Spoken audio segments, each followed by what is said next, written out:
Did you know that you don't need a Social Security number, SSN, to build credit in the US? That's right. If you're an immigrant or non-citizen, you can use an ITIN to start building your credit score today. Hi, I'm your credit repair guide, and in this video, I'll explain what an ITIN is, how to get one, and how to use it to build credit. Whether you're new to the US or just starting your credit journey, this video is for you. When I first moved to the US, I didn't have an SSN, and I thought that meant I couldn't build credit. I felt stuck. Like I'd never be able to buy a car, rent an apartment, or achieve my dreams.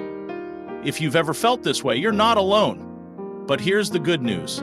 An ITIN can open the door to building credit, and I'm going to show you exactly how to use it. In this video, I'll walk you through what an ITIN is and who can get one, how to apply for an ITIN step by step, how to apply for an ITIN step by step, how to use your ITIN to build credit even without an SSN. By the end of this video, you'll know exactly how to start building your credit score with an ITIN. Let's dive in.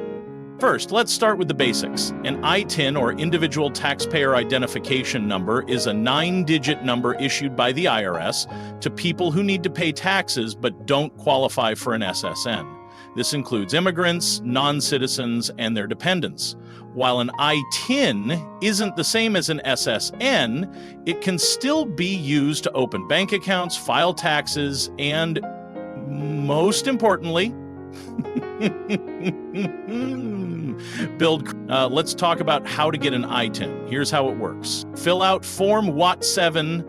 This is the application for an ITIN. You can download it from the IRS website or pick it up at an IRS office. Gather required documents. You'll need to provide proof of identity, like a passport or national ID card, and proof of foreign status. Submit your application, mail your completed Form W7 and documents to the IRS, or visit an IRS Taxpayer Assistance Center in person. It usually takes about 7 weeks to get your ITIN, but once you have it, you're ready to start building credit. Now, here's the exciting part. How to use your ITIN to build credit. Here are 3 simple steps. Open a bank account. Many banks accept ITINs to open checking or savings accounts. This is your first step toward building a financial history in the US. Apply for a secured credit card. Some credit card companies like Capital One and American Express accept ITINs for secured credit cards. With a secured card, you put down a deposit, say $200, and that becomes your credit limit. Use the card responsibly, and your credit score will start to grow. Report your rent payments.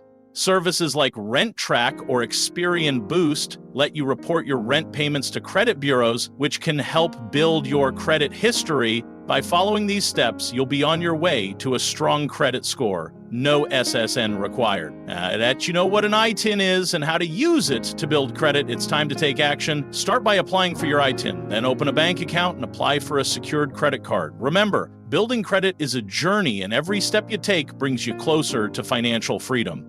Your IT is more than just a number. It's a key to unlocking opportunities in the US. Whether you're looking to buy a car, rent an apartment, or start a business, building credit is the first step. You've got this, and I'm here to help you every step of the way. If you found this video helpful, hit the like button, subscribe to the channel, and share it with someone who needs this advice. And if you have any questions, drop them in the comments. I read every single one. Thanks for watching, and I'll see you in the next video.